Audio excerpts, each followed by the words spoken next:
ನಮಸ್ತೆ ಎಲ್ಲರಿಗೂ ಬೆಳಗಿನ ಶುಭೋದಯ. ಬೆಳಗ್ಗೆ ನೋಡಿ 3 ಥರ ಬೇಳೆ ತೊಗೊಂಡಿದ್ದೀನಿ. ಈ ಥರ 3 ಥರ ಬೇಳೆ ಇಟ್ಕೊಂಡ್ರೆ ದಾಲ್ ಎಲ್ಲ ಮಾಡಿದಾಗ ತುಂಬ ಟೇಸ್ಟಾಗಿರುತ್ತೆ ಹಾಕಿದ್ರೆ. ಮತ್ತು ಬೇಳೆ ಸಾರಿಗೂ ಹಾಕ್ಬೋದು.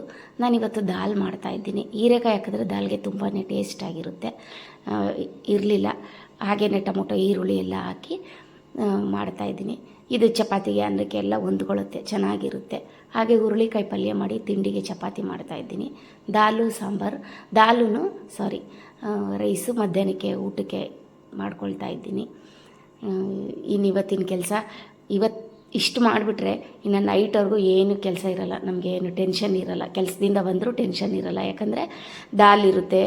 ಮತ್ತು ಸ್ವಲ್ಪ ಚಪಾತಿ ಹಿಟ್ಟು ಜಾಸ್ತಿ ಕಲಿಸ್ಬಿಟ್ರೆ ಅದೇ ಸಂಜೆಗೂ ಆಗುತ್ತೆ.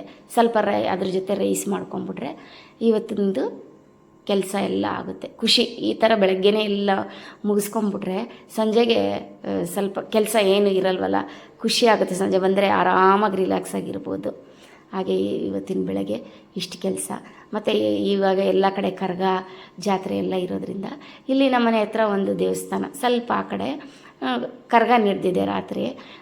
ನಮಗೆ ಗೊತ್ತಿಲ್ಲ ಎಷ್ಟು ಗಂಟೆಗೆ ಬರುತ್ತೆ, ಎಷ್ಟು ಗಂಟೆಗೆ ಹೋಗುತ್ತೆ ಅಂತ. ಈ ಸೈಡೆಲ್ಲ ಬಂದಿಲ್ಲ. ನಮಗೆ ಟೈಮ್ ಗೊತ್ತಿದ್ರೆ ಅಲ್ಲೇ ಹೋಗಿ ನೋಡ್ಕೊಂಬರ್ಬೋದಾಗಿತ್ತು ಅನ್ನಿಸ್ತು. ಮತ್ತು ಇವಾಗ ಕೆಲ್ಸಕ್ಕೆ ಹೋಗ್ಬಿಟ್ಟು ಹೋಗೋಣ ಅಂತ ಹೇಳಿ ಅಂದ್ಕೊಳ್ತಾ ಇದ್ದೀನಿ. ಯಾಕಂದರೆ ಕರಗ ಅಂದರೆ ಇನ್ನೂ ಇರುತ್ತೆ ದೇವರು.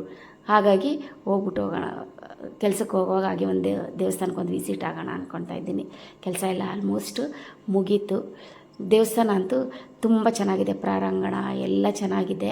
ಕರಗ ನಿನ್ನೆ ಇಲ್ಲಿ ಚಿಕ್ಕ ಚಿಕ್ಕ ದೇವಸ್ಥಾನ ಇದೆ ಅಂತ ಹೇಳಿದ್ನಲ್ಲ, ಎಲ್ಲದರಲ್ಲೂ ಕರಗ ಮಾಡ್ತಾರೆ. ಇವಾಗ ನಮ್ಮನೆ ಪಕ್ಕದಲ್ಲೇ ಒಂದು ದೇವಸ್ಥಾನ ಇದೆ, ಅಲ್ಲೂ ಮಾಡ್ತಾರೆ. ಯಾವಾಗಂತ ಗೊತ್ತಿಲ್ಲ ನಮಗಿನ್ನ ಡೇಟು.